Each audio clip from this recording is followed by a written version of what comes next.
At its very heart, it is also the rejection of the 16th century Reformation of the Church at its very heart. And since justification by faith alone is the heart of the gospel, the men of the Federal Vision also necessarily deny all of the doctrines of grace as confessed by the Reformed believer in the three forms of unity and in the Westminster Standards. The Federal Vision denies sovereign, eternal predestination as the source of all salvation. It denies limited, efficacious atonement as the basis of all salvation. It denies irresistible grace as the power of all salvation.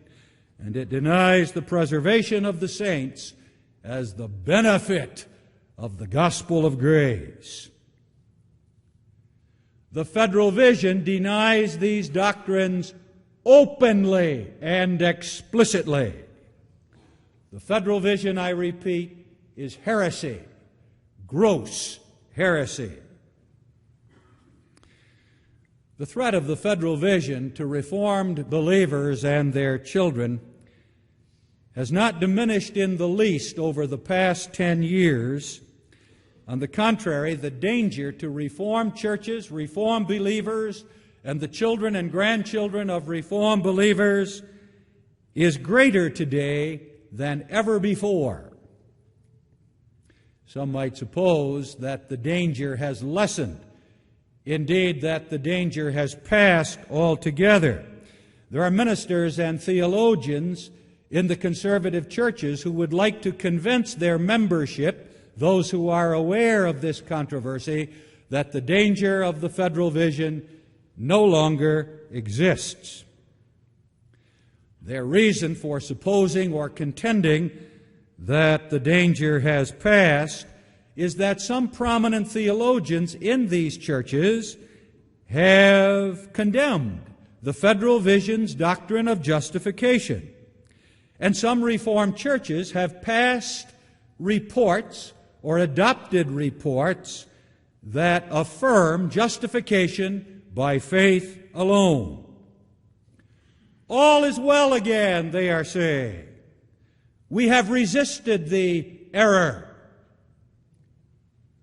Note well, they refer to it merely as an error and deliberately not as heresy.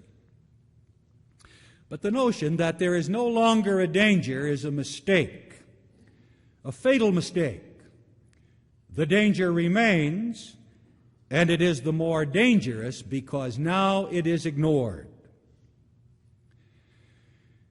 It is a mistake to suppose that the danger to the churches by the Federal Vision has passed, first because prominent, influential men in the Reformed and Presbyterian churches are still defending and promoting the theology of the Federal Vision. There is Norman Shepherd, of course, who, although he is a minister in the Christian Reformed Church, has enormous influence with ministers and elders in many conservative Reformed and Presbyterian churches. There is Richard Gaffin, Jr., a leading theologian in the Orthodox Presbyterian Church. There is John Frame, a prominent theologian in the Presbyterian Church in America.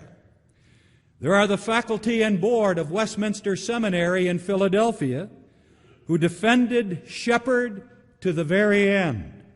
There are the hundreds, if not thousands, of ministers and missionaries who have been trained by Norman Shepherd and by Richard Gaffin and others at Westminster Seminary in the theology of the Federal Vision. There is Steve Schlissel, who spreads the message of the Federal Vision all over the globe. And there is the popular Douglas Wilson, the leading minister in the Confederation of Reformed Evangelical Churches, a popular writer and teacher. There is a second reason why it is a mistake to suppose that the threat of the Federal Vision has passed, and that's even more important. than the first. With the exception of the radical criticism of the Federal Vision by the Protestant Reformed churches, criticism that has fallen upon deaf ears, no Reformed theologian, denomination, or study committee report has taken hold of the Federal Vision at its root. None has so much as addressed the root of this heresy. The denial of justification by faith alone, and with that doctrine, the denial of all the doctrines of grace as taught by the canons of Dort, is only the bad fruit of the theology of the Federal Vision. It is not the root of the Federal Vision. Some critics have lopped off the fruit and some branches, but all of them have left the root from which these branches and fruit grow strictly alone. They have refused to touch the root. And this makes all the criticism of the Federal Vision and what mild condemnation there may be an exercise in futility. Indeed, such criticism of the Federal Vision renders the heresy all the more dangerous, because the members of the churches are deluded into thinking that the evil has been eradicated, when in fact the evil remains untouched. The obvious example that is readily understood by every one of us here tonight is that of cancer in our physical body.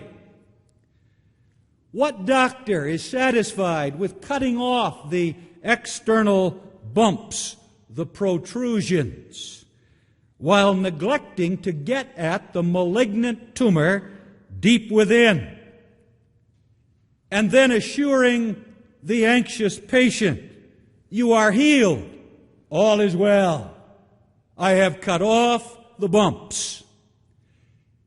And what cancer patient would go home from such treatment in peace, knowing that the treatment was malpractice? There is a cancer in the Reformed and Presbyterian churches. It is a cancer deep in the body.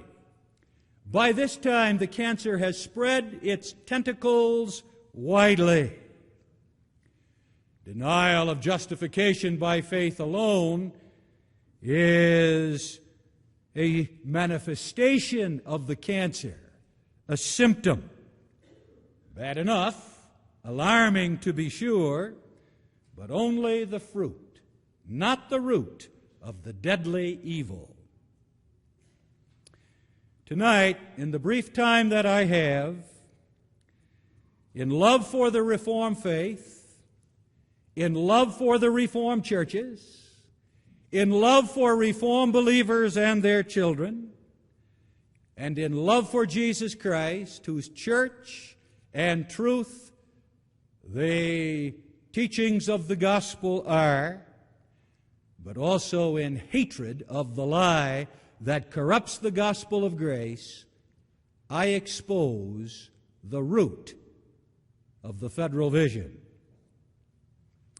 The Federal Vision is a theology of the covenant, a body of teachings about the covenant of God. This is what the Federal Vision is fundamentally.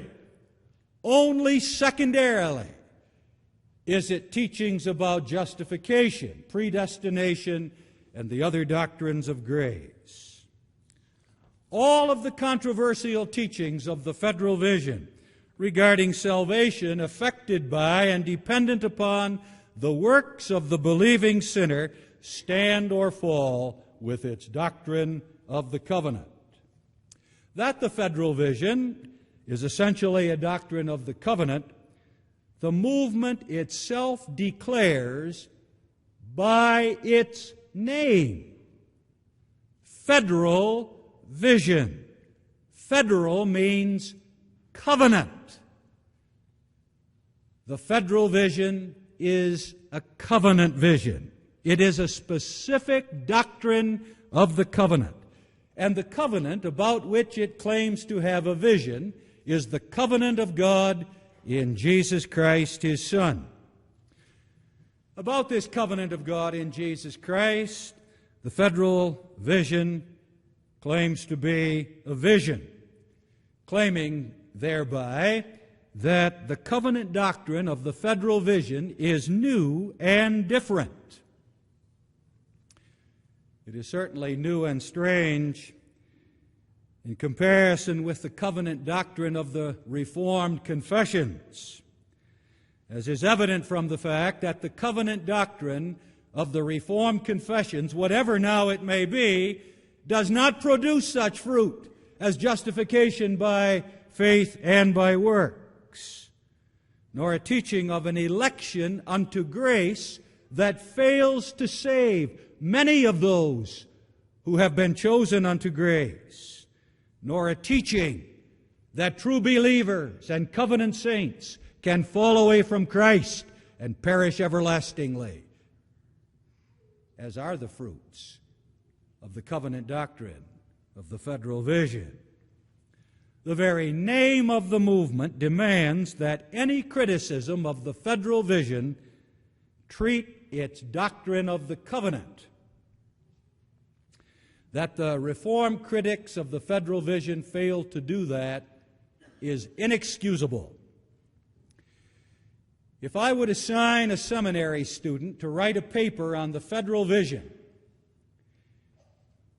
and that paper failed to treat the aspect of the federal vision referred to in its name, that is, failed to treat the federal vision's doctrine of the covenant, I would give that seminary student an F on his paper.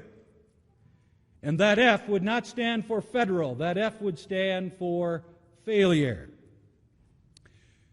That the federal vision is a doctrine of the covenant is evidenced, secondly, from the fact that the men of the federal vision themselves defend their various teachings when those teachings do come under attack by appeal to their doctrine of the covenant. This was their defense at the well-known Knox Theological Seminary Colloquium on the federal vision in 2003. That was a high-powered conference at Knox Seminary in Florida of the men of the federal vision and others who were supposedly critics of the federal vision. The book of papers of the men of the federal vision and of their critics at that colloquium or conference, published as the book The Auburn Avenue Theology, is a discussion about the covenant. Justification comes up, baptism comes up, predestination comes up, perseverance comes up, but the main subject of the book is the covenant. When the moderator at that high-powered conference summed up the conference, this is what he said, indicating that he knew what the federal vision was all about. I applaud the federal vision for its renewed emphasis on the importance of the covenant. Third, in evidence that the federal vision is fundamentally a doctrine of the covenant,